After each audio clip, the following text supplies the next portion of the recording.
that's why we do this exchange, so we can learn from each other too. Matt, are you going to write more books? I love So You Want to Sing Rock and Roll. So, yes, there's supposed to be a second edition, and if we weren't in the middle of COVID, I would be writing it.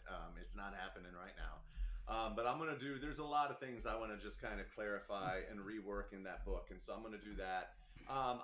It's funny that you asked, because I got a gift of a new journal for my birthday this year, and I pulled it out last night and just started writing down some thoughts for the new book.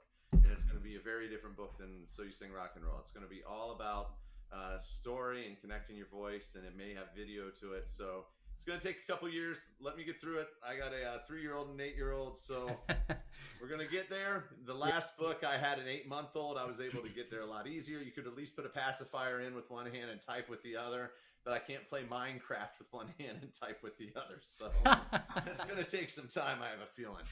But yes, there'll be more coming. But that's why I like doing these videos and things like this. So at least we can share information and ideas and make it accessible to everybody. Yeah, we'll have to talk about that more, because that's a very, very important part of my course as well. And I'm always looking to. I just find it's a subject that people don't talk about enough, and for me, it's possibly one of the most neglected skills of singers in general, is connecting the emotional layering. I call it layering because it creates different frequency patterns in your voice, because it's connected differently, and you cannot do it unless that connection is there, because it's something that's almost subconscious knowledge. So making that connection is the singers that you love to listen to, they do it all the time.